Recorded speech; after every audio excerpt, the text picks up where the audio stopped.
Now, more than 1 in 5 children in England are helping to look after a sick or disabled member of their families. That's according to new research carried out by the BBC and by the University of Nottingham. Now, this figure of 22% is much higher than previously thought. And of course, caring for a family member can involve doing anything from housework to helping someone get out of bed and dressed. And it can also mean giving them their medication and getting up in the middle of the night to help them. So who are these children looking after? Well, the answer most frequently is their mums, followed by their siblings. And why? Well, physical and long-term illnesses were the 2 most common reasons that they provided care. Now, Ricky Boletto has been to Blackpool to meet some brothers and sisters who are caring for their dad.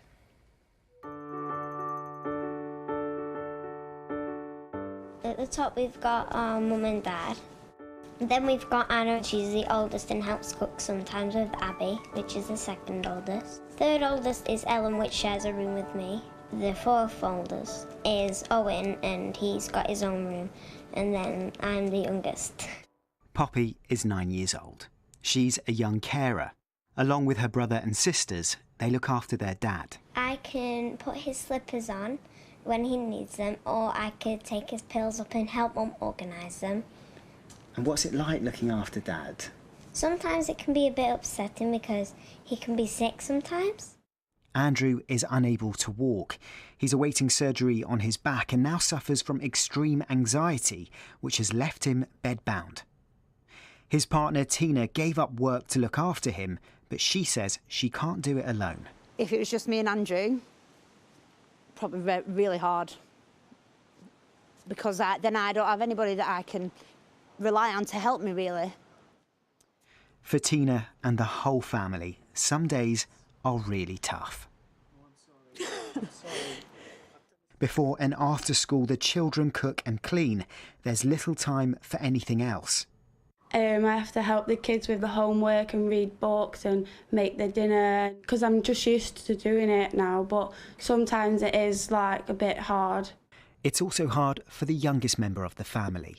Is it sometimes difficult at school? Because maybe some of your friends don't know what you do at home, I suppose. Yeah. What do you tell them? I don't really tell them anything about what I do at home, though. Really need it. Once a week, the family does get a break here at the Blackpool Carers Centre, a charity working in partnership with Blackpool Council.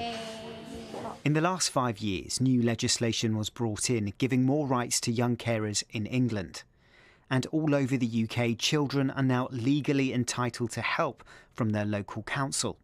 An assessment measures the impact caring on a relative has on a young person. But the level of support is different depending on where you live. In some areas, very, very little support. And actually, the duty is to assess need rather than actually support children, which feels very kind of uncomfortable. And for me, it doesn't always make sense. Whereas in some areas, you've got children who will have support in school. And for those children, they say it makes all the difference. Charities are now calling for that same level of support for all young carers to help those children who need it the most. Ricky Boletto, BBC News. Ricky's here with us in the studio now. And Ricky, there are assessments, aren't there, that you can have done as a family to find out what kind of help you need, but not everybody's taking them up. Yeah, if you're under the age of 18 years old, you are entitled to an assessment by your local authority. But like you say, not many people are actually going through these assessments. Lots of families are worried about these assessments. They think that if they take part in these assessments, social services might get involved, families could potentially be broken up. Or some people don't need to have these assessments because in their particular area, they have the relevant provisions from charities who are supporting them, so they don't feel like they need to go through those means of going through the local authorities. But still, the aim is to have this assessment. Then you will be told as a child that, yes, you need a bit of support. You could be helped out at school a little bit more. So they're really there to help. But it does seem that lots of kids aren't doing it. And another point is many young carers don't even associate themselves as young carers. They don't think that they're a young carer. They just think what they're doing is normal. It's normal for them. It's normal for them because it's all they've ever known. And I've spoken to 6-year-olds, 8-year-olds who, yes, they do a lot, but they wouldn't say that they're a young carer, but they are. Yeah, well, in their minds, I suppose, it's just being family. Yeah, just caring for of each other, course. aren't you? And some young carers love doing what they do because they love their parents or their siblings.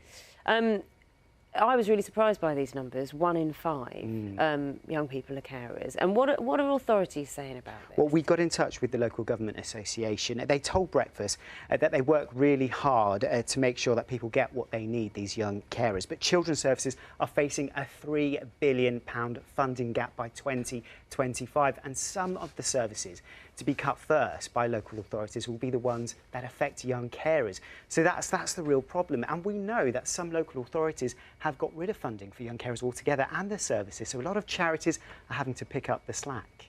Yeah, and I suppose a lot of kids wonder, well, if I go through that assessment and then I can't carry on, who's going to look after my parent or my grandparent or sibling? Oh, Yeah. completely. It's a real burden on many children. But we know that lots of schools are also doing really good things. They're able to identify young carers better than ever and then give them the provisions they need, give them access to a counsellor, but also small things like letting them have their mobile phone in the classroom in case they need to get in touch with a loved one. Yeah, Ricky, thanks for explaining that. It's a subject it's good to shine a light onto, I think, isn't Yeah. it? A lot of us don't know a huge amount Absolutely. about it, but thank you. Thanks. Thanks, Ricky.